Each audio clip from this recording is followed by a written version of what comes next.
नमस्कार मित्रांनो, स्वागत आहे तुमचं पुन्हा एका नवीन अशा रोमॅन्टिक लव्ह स्टोरीमध्ये. तर मग चला सुरुवात करूयात आजच्या या भागाला. मुंबईमध्ये येऊन कायराला 2 दिवसच झाले होते. ती हळूहळू गोष्टी आत्मसात करत होती. काही गोष्टी तिच्या लक्षामध्ये आल्या होत्या. आपण राहतो ती वसाहत शहरापासून काहीशी दूर आहे. इथे राहणारी बहुतेक कुटुंब ही पुनर्वसित केलेली आहेत. तिने बाजूच्या तमिळबाईला विचारल्यावर तिने तोडक्या मोडक्या हिंदीमध्ये सांगितलं, पहले हम रेलवे पटरी की बाजू में रहते थे. सरकार ने हमको वहाँ से हटाया और यहाँ बिल्डिंग में रूम दिया. कायरा हे सारं समजून घेत होती. वसाहतीच्या आसपास अस्वच्छता होती, पण आपल्याला त्याच्याशी काही देणं घेणं नाही अशा आविर्भावामध्ये लोक जगत होती. तिच्या आणखी एक गोष्ट लक्षात आली होती की इथे वेगवेगळ्या ठिकाणाहून लोक आल्यामुळे ते विविध प्रांताचे, भाषांचे एकमेकांशी संवाद जास्त साधत नव्हते. प्रत्येकजण आपापल्या कामांमध्ये व्यस्त असे. परिणामी कोण काय करतोय, कोण आला कोण गेला याकडे फार काही कोणाचं लक्ष नसायचं. या साऱ्या गोष्टी कायराला आपल्या फायद्याच्याच वाटत होत्या. नाहीतर तिला प्रत्येकाला उत्तर देणं कठीण झालं असतं. कायरा सकाळी सकाळी लवकर उठून आपलं सारं काम आटपून खिडकीमध्ये येऊन बसे. बाहेर कंपाऊंडरच्या आवारामध्ये तिला मुलं क्रिकेट खेळताना दिसायची. तिला ते छान वाटायचं. आता तिच्यावर सक्ती करणारं कोणी नसायचं. सकाळी आंघोळ आणि नाश्ता करून मनुष्य काका एकदा बाहेर पडत ते संध्याकाळी जेवायलाच येत. त्यामुळे त्यांचा तिला काही त्रास नव्हता. आता तिला कामाची गरज होती. त्यासाठी ती मनुष्य काकांना आग्रह करायला लागली होती, कारण एकदा चांगलं काम हाती आलं की ती आपल्या पायावरती उभं राहून आयुष्य जगणार होती.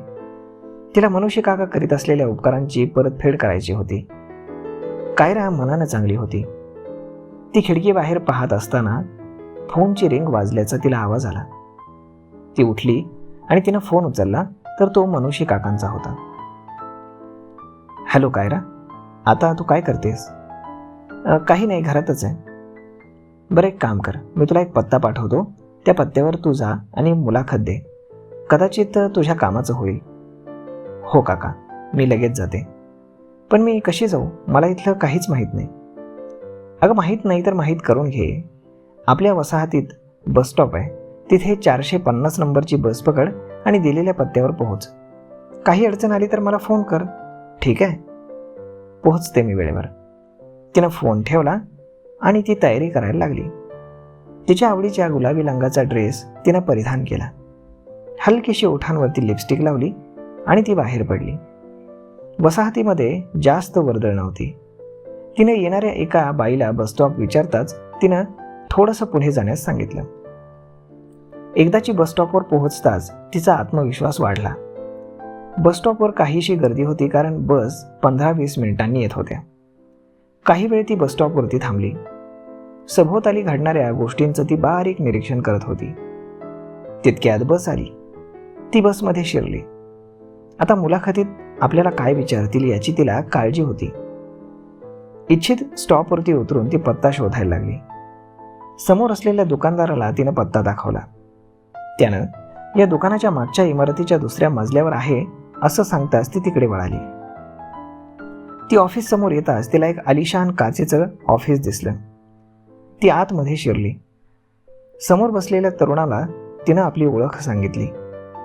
मनुष्य काकांनी मला इथे नोकरीसाठी पाठवल्याचंही सांगितलं. त्यानं तिला बसण्याची विनंती केली.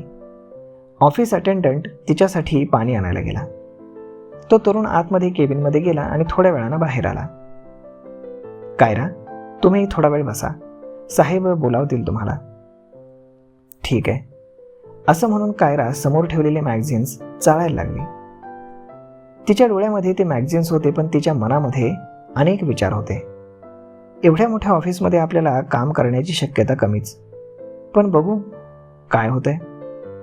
आपण याआधी कुठे नोकरीच केली नाही, त्यामुळे आपल्याला तसा कामाचा काही अनुभव नाही. पण आपण हे सारं स्पष्ट सांगावं म्हणजे आपल्याला काही टेन्शन राहणार नाही. समोर ठेवलेला पाण्याचा ग्लास तिनं ओठांना लावला. तितक्यात त्या युवकानं तिला आवाज दिला. मॅडम, सरांनी तुम्हाला आत बोलावलंय. तशी ती उठली. तिनं केबिनवरती असलेली नेम प्लेट पाहिली, पद्माकर देशपांडे. घाबरतच तिनं केबिनचा दरवाजा लोटला. सर, येऊ का? या. ती आतमध्ये आली. सरांनी तिला निहाळलं. अरे उभी का, बस. सर एकदम फ्रेंडली बोलत होते. ती थँक्यू म्हणून खुर्ची ओढून बसली. सरांचं वय 60 पर्यंत असावं. भरदार व्यक्तिमत्व, पिळदार मिशा आणि खणखणीत बोलणं कोणावरही प्रभाव टाकू शकेल असेच होते ते. तुझं नाव काय म्हणालीस? कायरा. कायरा, हं. बरं सांग, कशाला आलीस? सर मी कायरा, मुंबईमध्ये नवीनच आहे. मला मनुषी काकांनी तुमचा नंबर आणि पत्ता दिलाय. मला नोकरी करणं गरजेचं आहे. हो, मनुष्यशी बोलणं झालंय माझं. त्यानं मला कल्पना दिली आहे. तुला काळजी करायचं काही कारण नाही. यापूर्वी तू काही जॉब केलायस का?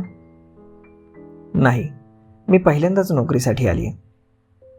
हां, ठीक आहे. तुला इथे कामावर घेतलेलं आहेस.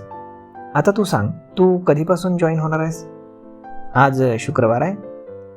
शनिवार आणि रविवार माझी काही कामं पूर्ण करते आणि मग तुमची परवानगी असेल तर मी सोमवारपासून कामाला जॉईन होते. ठीक आहे, माझी काही हरकत नाही. पण तुझी सॅलरीची किती अपेक्षा आहे? सर तुम्हाला जे योग्य वाटेल ते द्या.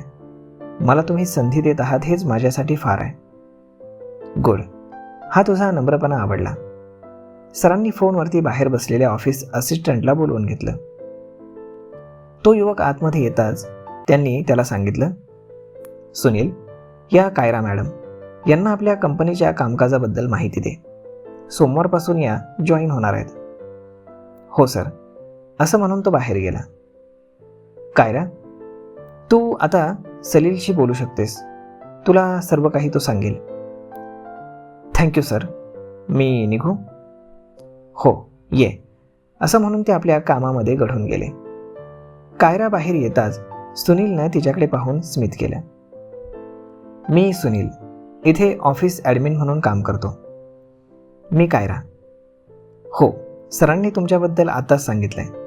बरं, आपल्या ऑफिसची वेळ ही सकाळी 10 ते संध्याकाळी 6 अशी आहे. ऑफिसमध्ये वेळेवर आलेले लोक सरांना आवडतात. आपण फक्त 4च जण इथं काम करतो. त्यांची ओळख मी तुम्हाला नंतर करून देईलच. आपल्याला रविवारची सुट्टी असते आणि गरज पडेल तेव्हा काही वेळ जरा जास्त थांबावं लागतं. चालेल, मला काही अडचण नाही. घरी कोण कोण असतं? यावर कायरा थांबली.